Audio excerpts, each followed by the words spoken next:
same. Hey, everybody. It is my birthday. And welcome to Giant Bombcast Revengeance episode 861, I believe. And the only way that I want to celebrate my day of birth is taking a nap. But we got a podcast. So I've decided to assemble the... Oh, God. Accidents happening on the podcast already. I've decided to assemble the best crew to destabilize governments and make myself believe in myself. Joining me, co-captain of this ship, Turbo Shawn McDowell. Happy birthday, Jan. Happy birthday. 25 to years Jan. old. You can finally rent a car. I'm so You shut the hell up, Precious Shawn. baby. You're a precious baby. I looked at myself in the mirror and I saw a couple white hairs and I'm like, oh my God, I'm 33. I'm dying now. Salt and pepper, baby. That's sexy. Come on now. Speaking about salt and pepper, he is the pepper to my salt, Michael Higham. Hey, what it do, baby? It's your motherfucking boy. I know all about being 33 because I once was, but I am no longer. Damn, so, what? Spoilers, dog. Shit. No, sorry. We've got the youngest person in all of games media. That's right. That's a bold declarative statement, and I'm going to keep running with it. The years will go by, and she will stay young. Lex Luddy. Yep, never gonna age. And Jan, just for the record, in case I ever need to get a job in America, I do not want to destabilize any governments. Speaking about destabilizing governments, she's destabilizing video game reviews all across the internet. Jessica Cogswell. Hi, happy birthday, Jan. Oh, Jessica. Oh, you're muted in my head. I'm sorry. That's on me. Okay. Everything's fine. Everything is She great. said something really mean about you. It was messed up. It was super messed up. It's okay. Yeah, I was talking about, having a horrible birthday and not a really good one. Oh. Yeah. Well. No, I'm kidding. She said you're washed up. Birthday. Damn. Okay. No, I never It's fine. would. If it makes you feel better, I have so many gray hairs coming in, and I'm 31, so that's my on-screen confession to you to make up for That's the rumors about a bad solidarity. birthday. Yeah, that's solidarity right there. That is an ally. Ladies and gentlemen and thems at home. That's right. If someone tells you they're graying, you tell them you have more, even if you have no hair. If you are a Mike Minotti, if you are a Mike Minotti, a Jeff Backer, If you're one a of Dan the Reichert, balds. if you're one of the balds, and I One can of say those. that, I'm allowed to say that because I'm friends with the balds, and at one point I was bald. It's okay. Right. Folks, we're here to talk about Metaphor ReFantazio, Atlas's newest joint, perhaps maybe the most stylish and sensory overloading menu game of the year. In three of these fine folks have reviewed this game across the internet, fairly, I believe, super duper high scores across the board. Shawn, real quick, progress check. Where are you right now? I am 25-ish hours in. I was also playing Echoes of Wisdom, trying to juggle those, and a bunch of other stuff. Didn't have time to get farther into this as I'd like. I'm hearing that's somewhere around the 1/3 to 1/4 of the way through this game, so pretty standard for an Atlas RPG, I suppose. But yeah, really, really enjoying it. For everyone else who is on the podcast, you'll know where I am. If I say giant worms, you'll know Yes. the area of the game I'm in. Jan, I'm curious, where are you? 'Cause Explore I don't that think you butthole. finished it either, have you? Yeah. Gotta find No. the anus. Yep, that's right, but only with consent. God damn it. I'm about now 50-ish hours in. Okay. And in a normal video game, I would have completed it, and now I'm doing New Game Plus because this is an Atlas joint. What's the guesstimation of my progress? I don't want to spoil too much because it's much further in the game. Jan, are you past where they said, hey, don't talk about leaving this place? Yes. Okay, yeah. So Okay. you're probably about halfway. Oh, cool. Sick. Nice. Great. It was mostly my marker because I remember Jess, you had posted 40 hours in, and then the game finally had to you. Sorry for blowing up close friends on stories. I'm so sorry. And I was thinking okay, cool. Am I done yet? No. Everyone else I'm talking to, am I done yet? No. All right, sick. Lex, what did you clock in afterwards, and what are your general feelings of Metaphor?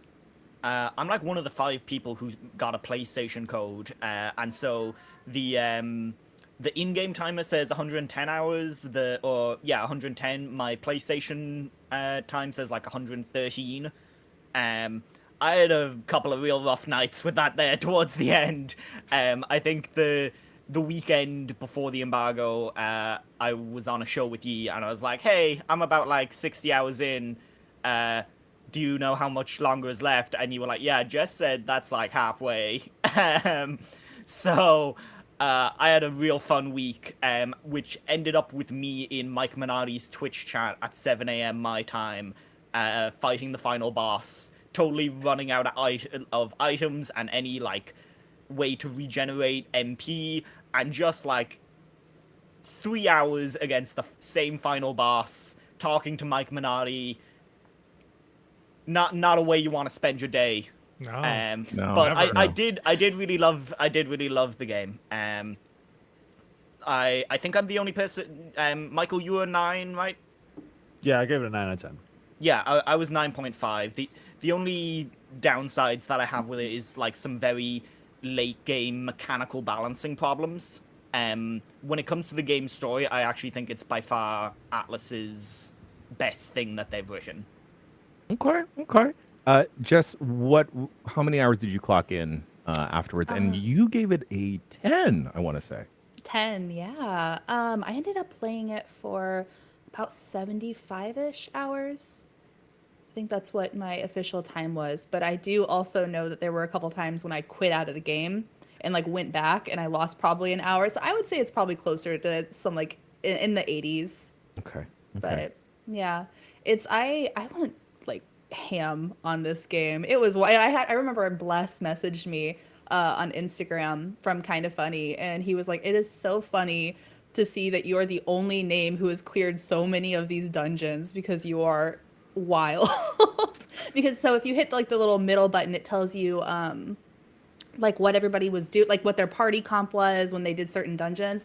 And when there's only, however many codes in the wild, you see a lot of fellow reviewers and stuff that And I guess, yeah, I just looked like a mad woman because mine was showing up in all of these dungeons every time people went in, and I got whenever I went into a dungeon, I was like, am I the same level Jess was? Like, will I be able to handle this?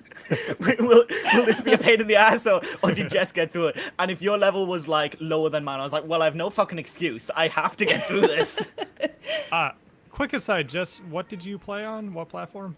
PlayStation 5. Okay, that makes sense. Because on PC, Yeah. it was just player codes for all the internet connected stuff during the review period. So I was like, oh, this must just not be implemented yet. Okay. That must have been funny to see friends list people and stuff, though. Yeah. Michael. Yo. You gave it a 9 on IGN.com. I did, yeah. Your overall feelings from your review on Metaphor. I love Metaphor very dearly. I think that, damn, I'm blanking out. I was on John Warren's own VGBs yesterday talking about this game. So I'm like, damn, what did I say? I love this game a lot. I think it's a clear evolution of Atlas's, like especially that team's bread and butter, I guess. So, the social sim mechanics are refined. The battle system borrows a lot from SMT, and the archetype system, which we'll dig into deeper later, is a very fascinating system and a great execution of a job system. So you're not going through the same motions as you do in an SMT and Persona. Combat plays like SMT, and there's some real wild things that you can do in combat. But at the end of the day, there are things I take away from Metaphor that really affected me on a personal level. So Jess's review really resonated with me because I think we came at it from a similar angle because of what it has to say about our favorite pieces of fiction and how they affect us and how they can affect the real world. And I know that there's been, there's people are sharing screenshots from the game during the review period, and a lot of us are talking about how it incorporates a lot of social issues into its story, because this is one of the most like overtly political games. It's about an election, for one, But also too, in the first hour they show you like, hey, listen, this place is fucked up. There's mad racism. There's hella inequality. There's poor people everywhere, and a bunch of people in power who are abusing their power. And so it's like, okay, this is what we're getting into. You play as a character who is, discriminated against wherever he goes, and that's kind of like the Everywhere basis. he goes. Yeah, so that's like the basis of the story. So to me, I'm kind of like, Atlas's stories have affected me in some very, very personal ways, of course. But they're kind of treading into different territory, and I was a little hesitant to be like, or I was rather looking to see if they understood the material they were working with. Because like I'm not going into metaphor for like to confirm my political views or to be taught something that I don't already know. Rather, I went into this game looking for the way they're incorporating these themes and if they can demonstrate an understanding of what they're working with to tell a powerful story. And they very much did. There are a few things that held it back from being a 10. But we'll probably get into that a little bit later. But at the end of the day, Metaphor it's an important game, I think. At least for me, it is. So, yeah, I love it a lot. That's a super important bit of like background on the game that I talked about when I was previewing the game, and I was super hesitant of it because of Studio Zero's track record. Like a lot of the Persona games, for me, have really resonant themes, but then like fumble in the final act, where you have a whole character in Persona 5 whose like mom is a detective or sister is a detective, and then her big revelation is like, instead of like realizing, oh, the cops are corrupt and this is bad, she's like, I'm gonna become a good cop. Yep. You have the stuff in Persona 3, which is so bad that they basically had to like completely rework the beach scene. And I found that with the splitting of Studio Zero and kind of the younger Persona team, I really, really enjoyed Persona 5 Tactica that came out last year.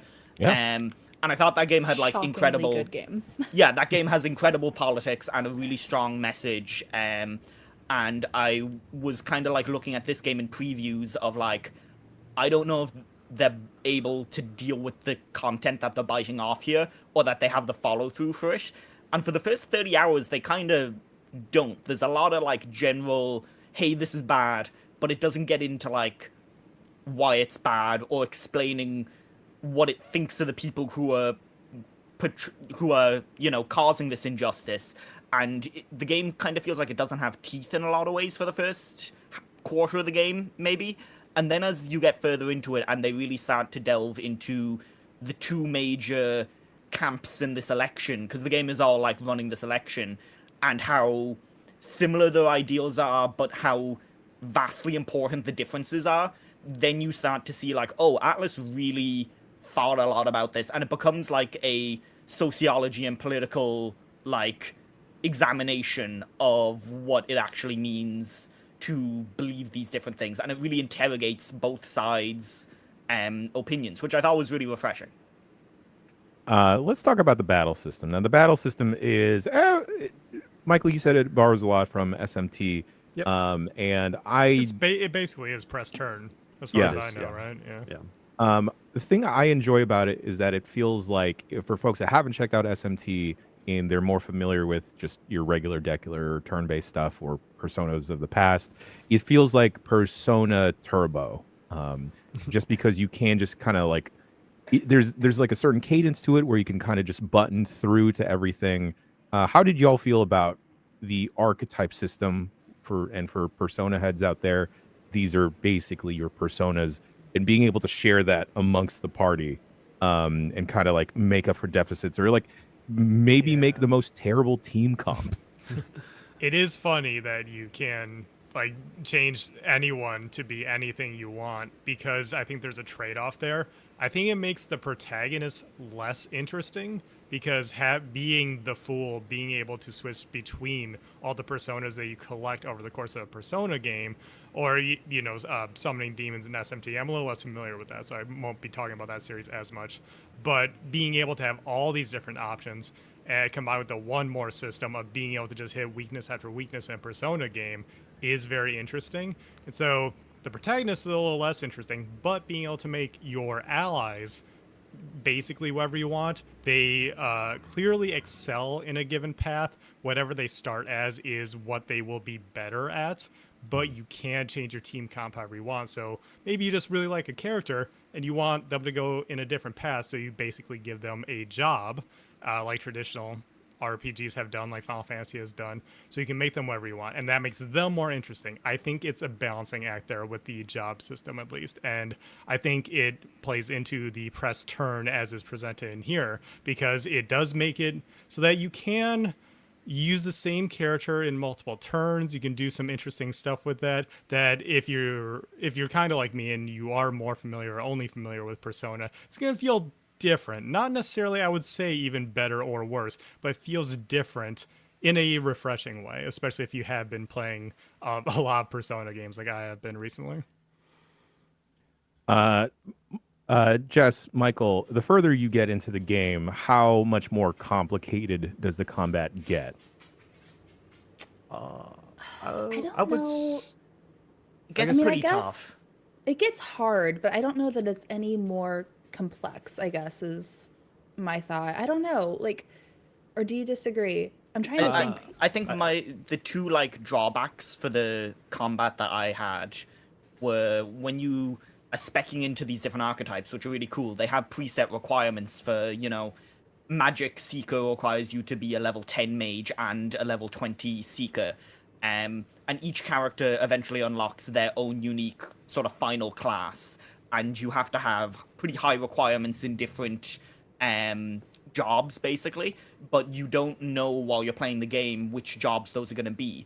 So towards the end game, I had a situation where I unlocked, you know, all these different characters' final classes, but I had been speccing them into the wrong job class, basically. So I just had to grind these sort of dungeons to level them up, so that I could unlock their final class.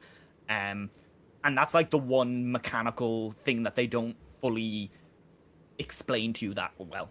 Yeah, that's like what's one area I think that there's definitely room for improvement, because this is the first time that they've done this kind of system. I mean, Digital Devil Saga is a lot of similarities to Digital Devil Saga, which I imagine like not as many people played, but I think it's a really interesting system, and it's fun to mess around with when you start speccing certain characters into their jobs and thinking about party synergy, because now it's not like my party is stuck to a certain number of elements, or like, okay, like this character covers electricity and physical, and this character is more fire and healing. Anybody can do anything, and you can inherit skills from other jobs that you've leveled up, so there's a lot of flexibility. And I think that's important because the tougher bosses in this game have either specific gimmicks, or they have no weaknesses, or they have like barriers they have hoops you need to jump through in order to actually damage them. So there are certain bosses that they're more complex than I've seen from other Atlas bosses, and I think it puts less emphasis on like, oh, I just need to have these certain elements covered. It becomes less and less about like, oh, this enemy is weak to electricity, everyone's gonna get their electricity spell, and we're just going to hammer away for 8 turns because I can get an extra turn every time I hit that weakness. There are a lot of bosses where you have to think about debuffs and protecting yourself and thinking steps ahead. So, and they give you a lot more tools. So I think that the tool set that they give you through the archetype system gives way to more complex strategies, because you have to do that if you're going to beat a lot of some of the end game bosses. The game does get pretty hard if you keep going at like a steady pace without like necessarily grinding or anything. The bosses will be challenging, and I like that about this game, that, you know, as maybe they're trying to cast a wider net because they are doing a new IP, but they've really kept the level of challenge and almost up the complexity compared to Shin Megami Tensei, which, you know, a lot of us who play SMT look at SMT like, oh no, that's the hardcore RPG. That's what the real motherfuckers play, right? Yeah. That persona shit is for interesting. babies. I talked to some people that were guiding this, and they were like, oh yeah, if you put it up to hard or put it down to easy, enemies don't get more or less health. They just are more aware of your weakness and target it more frequently. Enemies are smarter too. They know. Yeah. They know what They're you're weak smart. against. Yeah. I just linked it in chat, but this game can kind of be bullshit in the way that SMT is bullshit. yes. Of like, Yes. I uploaded a clip to Twitter where just 4 minutes of me not being able to move because my entire party was charmed. And so whenever it was our turn, we just attacked each other, and then we all died eventually. Yeah. Right. Yep, that'll happen. I'm glad that Atlas did not forget its roots. So, but yeah. Yeah, gotta- no, I think you are right. I guess when you said complex, I'm thinking like almost confusing because I feel like it does a very good job of having these building blocks and just kind of slowly like, okay, now you know how to do this. And so if I don't know, there's a lot of synergy and a lot of flexibility. And I think that it just works really beautifully. I was obsessed with the I can't talk. Archetype system. The only thing that would have made it better is like some Final Fantasy X-2 costume changes. Yes. That would have Oh my been God. top notch. Okay, I know the age range of people on a podcast when someone will bring up Final Fantasy X-2 and everyone's like, yeah, Yeah. Go. and It that's the right rocks. demo. That's the Yeah. right demo we're going for. Washed millennials. The hell Jan, yeah. Did you Yes. want to talk about the overworld part of the battle system in this segment? Yeah, that's probably the best place to talk about it. Sean, There's you not want to much tackle it? to it, but yeah, I Yeah. did want to bring it up because it's one of the things that I would say is actually a negative for me. Okay. Is so people who maybe haven't played the demo, if you've just seen the trailers and stuff, may have been confused, like I was, about okay, they're doing some like action RPG hack and slash stuff on the overworld, but then it transitions into turn-based. How does that work? And so what happens is it's basically a consolidation of things that Persona has done, especially in 5.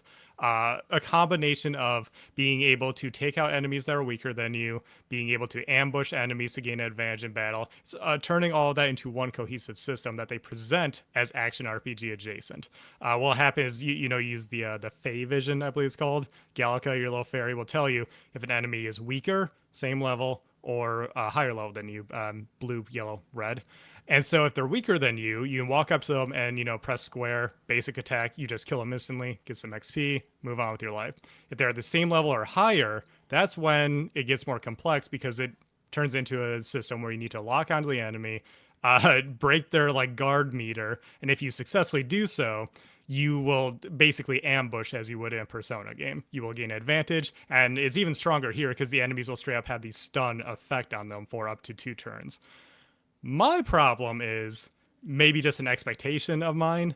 I'm a big character action game kind of person, and by extension, I love action RPGs. And this feels like kind of a clunky implementation of that. And I know they're not going for action RPG, but it feels a little too in the middle for me. It doesn't feel like action RPG, but also doesn't feel menu driven. And so it's actually, maybe it's a small thing in the grand scheme of the game once you've been playing for 80 to 100 hours, but it just feels wonky to me to be exploring a dungeon and kind of have to like press this attack with a little bit of input delay. Sometimes the character doesn't go quite where I want them to like actually hit the enemy. Sometimes the camera gets stuck on something when you're like locked onto an enemy and it doesn't know what to do, and then you get ambushed. And like I think Michael was saying earlier, if you get ambushed in this game, you're getting fucked up. Get your ass beat. Yeah, so that can be really annoying. But I would say in the grand scheme of things, now that I'm, more in the over 25 hours in, it's not super intrusive, so it feels more like a nitpick, but it was something that was really bugging me in the early parts of the game. I don't know how the rest of you feel about that half-ish of the combat. I love it because Okay. it totally allows you to, I don't know, just like cheese your way through certain things. Like, okay, so I went into one dungeon and there was minotaurs everywhere and they were kicking my ass. And so I switched to having my protagonist be a thief, which if you're a thief, you have throwing daggers. So if you hide behind walls and just throw daggers at things, you can get them to be ambushed and then you can run into battle and you can take them down way easier. So like little things like that, or even if, there's a part end game where I was just like grinding up stuff so I could hit all of my party's like final archetype. And I was just running around an area with the throwing knives. I literally just would switch to that just to solely have those. And I was just running around just and just leveling up. It was fantastic. Okay, I just unlocked Thief, so maybe I'll like that a little bit more. Actually, having a ranged option. Yeah, Shawn, the ranged option is so fun. Okay. Yeah, Shawn, you just gotta just do a good old drive-by in a fantasy Well, land, I you mean, know? that's what I like about Persona 5. I think it was introduced in Royal specifically, where Joker just like rushes through the dude and it's like a monochrome, screen where he just mess those people up and you just get the rewards. Yep. I like that a little bit more than, just whacking them with my scepter and getting like 2 gold. A major, huge thing in a lot of Persona games is your supporting cast on top of your main protagonist. Folks, friends, how did we feel about the party and the subsequent social bonds you wind up doing with the gang? Damn. It's probably the best Atlas characters have ever been. Like, overall, when it comes to consistency, because I don't think there's a single one of those characters that you have a link with that doesn't have like something that genuinely affected me. I think the highlights are definitely Maria, Heisme, and Bujisha. And those characters come through as like some of the best characters of the year in video games. They're like, even Maria as like a kid character, which are so usually just these very like dull and plain and way too innocent, but the shades that they give to her as a character and like the competency and the fact that they don't talk down to her in a lot of ways makes that character incredible. And Heisme is like one of the most heartbreaking side stories. Oh, my precious boy. He's great. Yeah, I love my Heisme rat, so much. my rat man. Who is he? What is he? He's What a is bat. he? He's a bat and a He's mouse. a bat. I don't Yeah. know. Yeah, we see his intro. He's a bat mouse. Yeah, bat mouse. Oh, They're all rodents. Yeah. It's the case with any Persona game with their social links or confidants, is that all of them are supposed to be vessels for you to kind of understand various aspects of the story it's trying to tell. But more so than any other game, because you're not necessarily tied to like this Arcana system where there's like, well, there's 20 cards in a tarot deck. We gotta have this many social links. So I think stripping away a lot of the tenets that are tied to Persona kind of gives them the freedom to be more efficient. And you see this in how you go about your calendar days.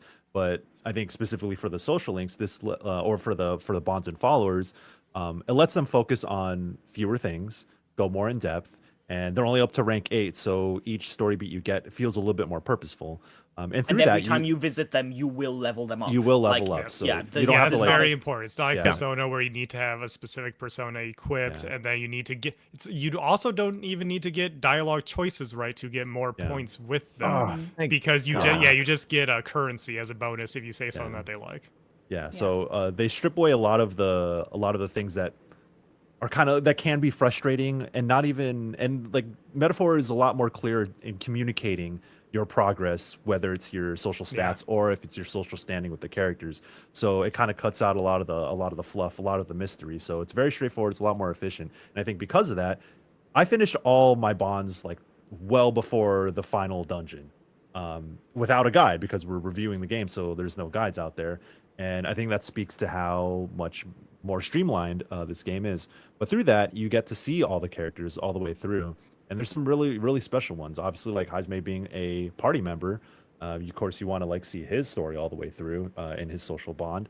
But like having that context for his tragic backstory, and then having him in your party, like, it all feeds into that. And like that's a case with anybody else. But Heisme's my precious little boy. Oh, the first time I cried in this game was on his rank 8 scene. That's the first one that got me. Okay. And me and Jess, we talked about this a little bit before the game came out, but like the localization is so fucking good for when you consider that this is a game being developed in Japanese primarily, and then it's being translated into English, and then they're working it into like this ye olde English at the same time, and then it's the lines that they come out with, the fucking bars that some of these characters have, like they go so fucking hard. I can't remember the Heisme one, but it's I'll try to pull it up if someone else wants to talk about it for a little bit, but there's some quotes that are just incredible. Yeah, I think that. Oh, Oh, go ahead. Oh no, I was gonna say is I think that the biggest change, obviously, I mean, I don't know a lot of SMT. I've played a little bit, but like between Persona and Metaphor, is obviously you go away from like this real world high school setting, and I think that that just helps so much. Yeah. Which Yeah. is weird because I love Persona. Like I genuinely like I love Persona. Right. But it's so refreshing to play this game where one of your like Hulkenberg, very much implied to be like probably late 30s, early 40s. Like she's significantly older than the rest of the party. Yes. You know, and like that's how it is with Heisme too. Like Heisme is a father, significantly older. And there's just a lot of I don't know, just different age ranges. And it doesn't feel like some of these social links are just there to be like a romantic interest, which is funny because I was totally like, I love romantic interests in games. Like, give me that Yeah, same. BioWare. Like, yeah. And so whenever I heard that there was no, you know, no waifus, I was like, well, I don't know. Like, Well, I kind well, of, yeah. hang on, Jess. I don't No, know. no official, where you lock Yes. it down. Yeah. So yeah, but I was like, oh, I don't know. Like I kind of like that aspect. And then while I was playing it, I was like, holy shit, this is so much better actually. Because there's still like chemistry between the main character and a couple of the other characters. Yeah. Where you're like, ooh, like that could be a thing in the future. But it doesn't feel like it's all consuming. It doesn't feel like you're talking to it like okay, like I love what is it? Hifumi is she the chess player in The Five? show. The show. doesn't- yeah. Oh yeah. All just showed our So cards there. yeah, so it's like No, it y'all doesn't nerds. feel it doesn't feel like you're just like doing these stories because you're like, oh, this character is kind of cute and kind of interesting. I'm gonna Yeah. see what like it's just all so much more meaningful and ties into the thematics and really, I mean, like Brigitte, right? Like gorgeous, love her, love of my life. But also, it's not like you're going to her as like this older romantic interest. You know, you're going to her because she's going through a lot, you know, and she's been through a lot. And Yeah. God, just some of the things that like she affected me so much with some of the things that she would say. It just about how life can make you very closed off if you let it and very jaded, and kind of seeing her try to pull herself out of that was Yeah. so Yeah, good. I go ahead. Higham. there's a lot of the bonds feel very natural, and I think that's Yeah. what makes the characters stand Right. out. Especially if you're coming from this. We played like how many fucking Persona games at this point, A so lot. it's hard to be surprised, right? But I Yeah. was surprised by because again, like you're not interacting with these characters and like, oh, I want to be their friend. It's like you're kind of they're teaching you a lot about the world as they walk through it with you. And so like Brigitte is kind of a parallel where she like runs a weapons shop and she's like, if I could have it my way, I wish this world wouldn't have weapons, but this is the reality in which we work in, and this is my trade. So I'm kind of like stuck in this is what I have to do. And there's no real escaping it. And it explores that in a nuanced way, honestly.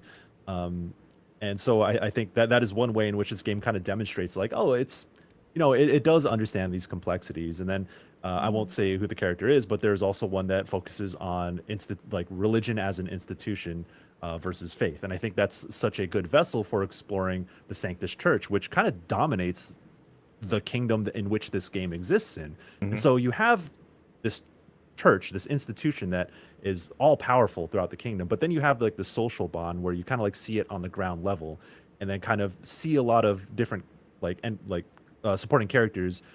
Their faith is tested in some really interesting ways, and the game is very smart about like saying, oh, it's not about like, oh, is religion bad, is religion good, or is having faith purposeful or whatever. Like it doesn't, those are very basic questions, and it goes past that. In Yeah, many it ways. And assumes so- that you have already made up your mind on that. Like it's just examining it in different situations and kind Yeah. of more nuanced conversations. Yeah. Um, It's not it- even trying to hide it. It's No. making an analog to Christianity and like examining is, this being a very dominant thing in the world. Is this always This a good game wouldn't have any thing? metaphors Is in it. Yeah, no metaphors in this game at all, Lex. No. I think it's really funny this game is fucking called Metaphor because it's Yeah. Yeah. There's a lot of on the nose things. it's I do think extremely that, on the like, nose. I do think that a lot of that is they're able to do that way better in this game because of the structure of it, of having a main villain who you know from the beginning, and kind of instead of the Persona thing of it's almost like episodic in a lot of ways, there are segments to this game where you go to different areas and you spend time in different areas, but there is a very clear overarching, no, this is the person who you're fucking with, and you want to deal with them real badly, because they fucking suck. Yeah. Yeah. Instead of I- having like the ominous government man who you never see until the final 10 hours in Yes. like a lot of Persona games, they just say, no, fucking this guy sucks. Yeah. Or Yes, it making is up a very- villain at the last moment. Yeah. Yeah, I was saying that's what I was hoping it would not do. I was like, man, if you just end up fighting like God or something, like I get it, but I was hoping that it wouldn't do that because like Luis is just like this little Griffith bitch that I love. He's beautiful. Yeah. And the And I game was like- tells and I- you from the opening cutscene before you press start what your goal is. It's sick. I Yes. love it. Yes, And like it's so, and they it's wind just- up playing with it in some cool ways too, because they do subvert it, which is like, it's fun that there's a whole section where you're like, oh, am I doing something else in this game? Like, is there something else that's going on? And then they're like, nah. Yeah. I guess since we're talking about characters, I guess I didn't really. It wasn't until like I really sat down for like a day after finishing the game when I really appreciated Luis as a character. Like, not that I like him in terms of like, oh, No. that's my guy. That is not my guy at all. But I think he's Because you're such voting for him in the next election, we know. He's like he's kind of a JoJo's villain, you know. He's got charisma where it's like, all right, Yeah. you're a good villain who I like to He's hate. a very good villain that Yeah. that is offered levels of complexity that is saw all the way through the game at various points. Good to hear. So it's a very consistent villain. I think Atlas has kind of had that problem in a way because I think like with Persona 5, it's like flavor of the day villain as you go from one thing to another, which is good, which I think works for that game. Persona 3 kind of waits till the very end to like show its cards, which works for what that is. But for Metaphor, I think this is a very this is a great execution that is consistent, that kind of drives your, like, this is a villain who drives you throughout the entire game. Right. And your Like- relationship with that villain, like, you never really know where you stand, and that's such an interesting part. Like, Yeah. ooh, what's the next chapter? And you think this is going to happen, but then it kind of changes into this, and so it compels me. Yeah. Yeah. And he's really good at like presenting his case in a way that a lot of RPG villains aren't. Where like, even if the game is like, no, he is objectively fucking wrong and we dislike what he's saying, he is very eloquent and like the performance is great. He's so and he's hot. just like, you can tell that Yeah. like, yeah, you look at him and you're like, oh no, this guy is fucking captivating. Like I can see why Yeah. people would follow this guy. Right, very charismatic. It's like, oh yeah, like I would join that cult. Yeah. I think all of this is because it's very important to point out the main character is not you. Your main Yeah. character is a character who has existed in this world and has their story that you are influencing, but you are not them. And I don't know how it exactly all this plays together, so don't ruin it if there is something there.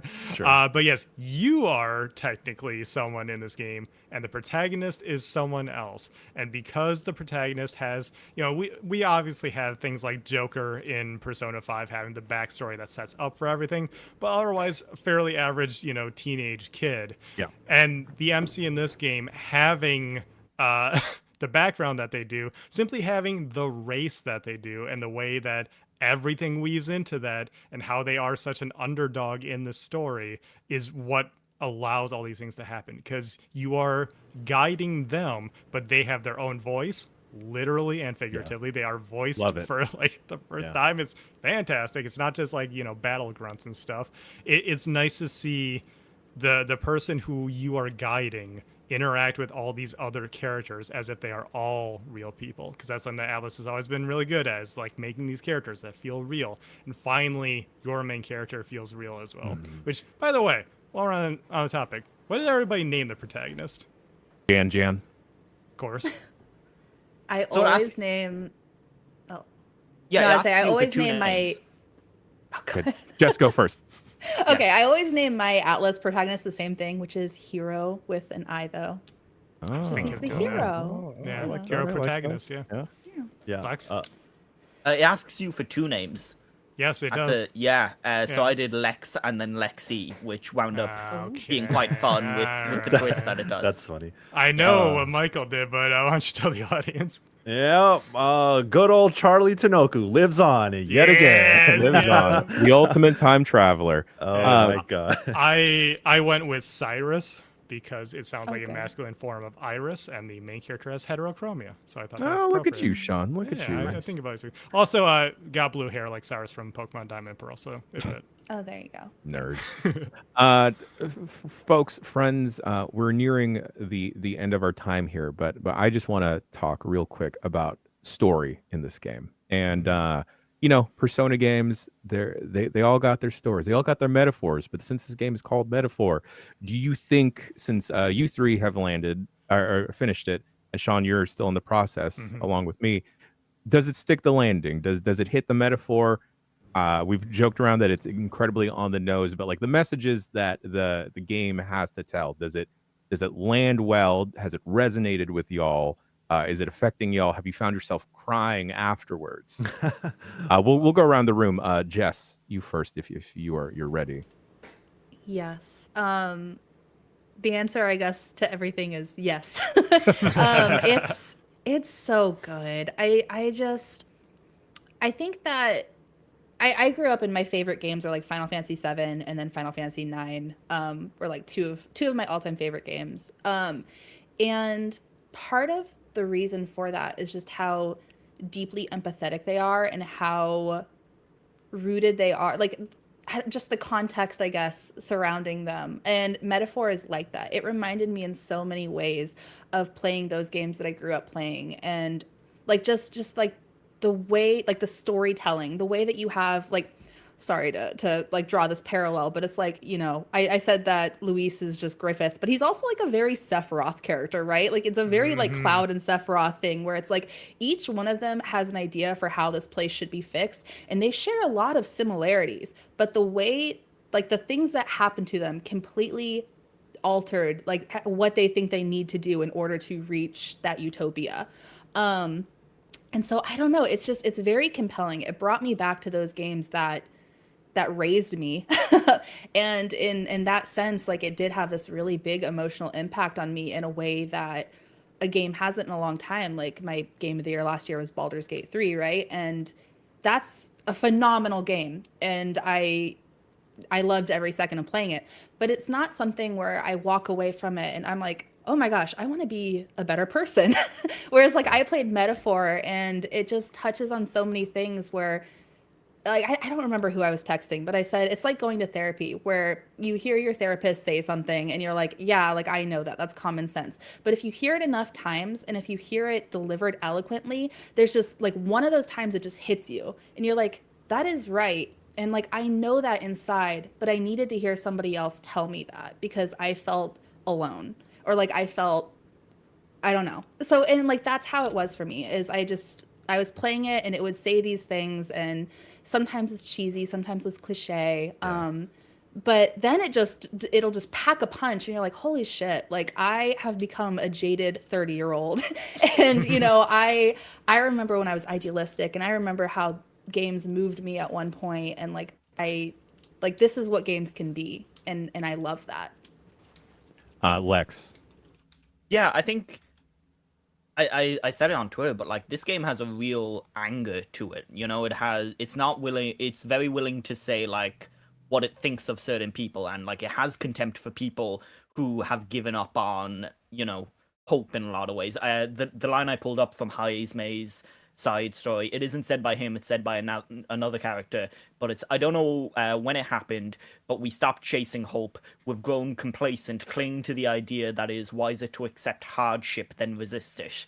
And that like really fucked me up as someone who is very happy to look on the bad side of things, or to be inactive and allow like negative things to happen, because it just seems like the right thing to do. And this game, in a way that like very few other games have ever done, kind of motivates you, and is a real direct dialogue with the player, basically trying to get them to believe in something. And it's aware that, like, again, it's very aware that it is in fact a metaphor. It's aware that, like, this isn't like the real world, but that doesn't fucking matter, man. And that it can still have power outside of that. Which I think is something really incredible, that they are that self-aware with this. So yeah. Sean, where you're at in the story? Yeah. How are you Just feeling?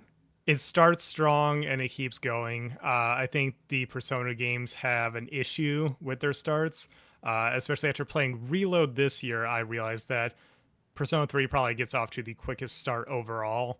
5 starts very bombastic, but it kind of then has a huge exposition dump and not a lot happening until you get through the first dungeon.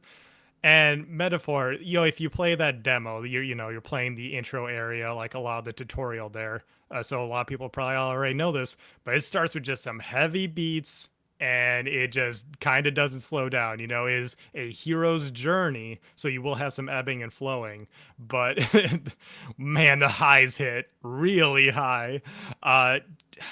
It's all so well presented. The characters, like we already said, are incredible. And so even though I'm pretty early on in the grand scheme of things, I am loving the overall pacing of everything. I love how they are presenting what they want to say. They say it out loud. They say, hey, we don't necessarily need to condemn something straight out, but ask questions.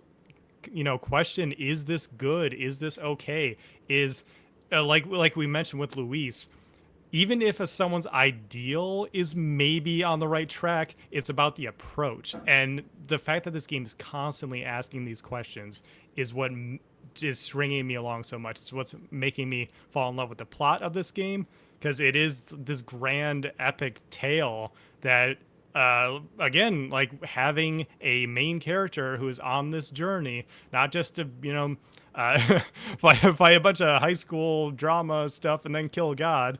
As fun as that is, as silly as that is, it is maybe sometimes too silly. No, this is a much more grounded as you can be in a fantasy world story of rising up through the ranks and overcoming adversity, and the way they go about it, I just think is absolutely fantastic. I'm loving it so far. My guy Michael Higham, take us home. Throw some knowledge darts with the story here. Yeah, that's it's hard to follow up on all those things because all y'all are right and cover various aspects, and I think that speaks to how much you can take away from this game. And I think I share similar sentiments as all y'all, but for me, there's a meta narrative to this game, and it opens with that. And for a long time, you kind of wonder where it's going, what it does with that. I think that's one of the more interesting aspects about how this game does storytelling and how it is speaking to you in various ways directly to you as the player. And that adds an extra layer that I don't know if I've ever felt from a game before, because not only are you going through this fantasy world that has a lot of parallels that are reflective of the worst parts of our own world, giving you the power to fight it, giving you the context to understand it, and compelling you in so many various ways as you reach the end.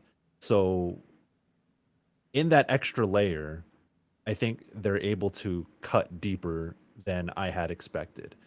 And by the end of this game, I was playing this at Lucy's place. I sat on Lucy's couch and I sat there and I cried for an hour. And I think it has to do with, man, it's really hard to talk about without giving too much away, but the way this game tells you that fiction can be powerful, that the stories you grew up idolizing, the fictional characters you grew up loving, like, in a way, a lot of us, I think a lot of people feel embarrassed to say that, like, oh, this fictional character or this game I played or this hero in the story that's my hero too. And it's like, well, don't you idolize like someone in real life or whatever? And like, no, I think that there are a lot of fictional characters who have made me who I am. And it's really funny that this is coming from Atlas, because Atlas games have affected me in a very big way. So for this game to reach out to me personally, it feels like reaching out to the player personally. to tell them this story and to tell them that it is okay to embrace the fiction that like those things that are core pillars to who you are. Like let that be power in your own life too. Like it's these things can be moving as well. So there's like there's an extra level to this narrative, and I think it sprinkles that throughout. It shows you like whenever you visit academia and you like check on the book next to more, and then it kind of like keeps reminding you, it's like, oh, this person named Michael, they were once influenced by like the stories of yore. I wonder what that's about. And I think it's a nice breadcrumb. It's a nice trail in addition to everything else that you're playing. So it's very powerful in what it says about fiction. I say as much in my review because I think that is the most important part is in addition to like the political messages, in addition to all the friendships that you make through the bonds and follower system, and having your having such a strong RPG party, there's more to it than that. And I think that is one of the things that put Metaphor above many of the other RPGs that I love. Hell yeah. Folks, if that is not a ringing endorsement to perhaps explore the metaphor of Metaphor ReFantazio, I don't know what the fuck will. Fantastic game. I realize I haven't said much about the game, but I'm just absolutely giddy top to bottom experience with the game. The whole wrapping, the whole joint. I just love jumping into a battle and it says peril. Fuck. Yeah. Oh, That's just my dude, life. That's just It's so more like a is- simile when you think about it in This a lot is of ways. UI porn. It's so good. Like you thought Persona 5 was good. Like this maybe doesn't have quite the same style, but damn, everything is moving. Everything has a vibe to it. Like, which is I'm not just saying that because it looks good.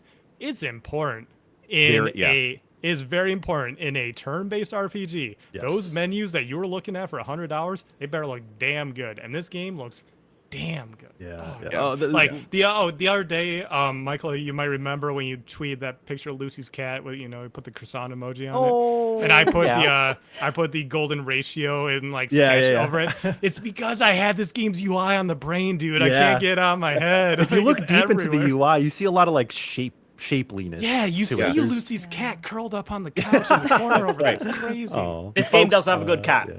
It does have a good cat. And folks, I want you to see the Lucy's cat, the golden ratio within yourselves, and perhaps give Metaphor ReFantazio a shot.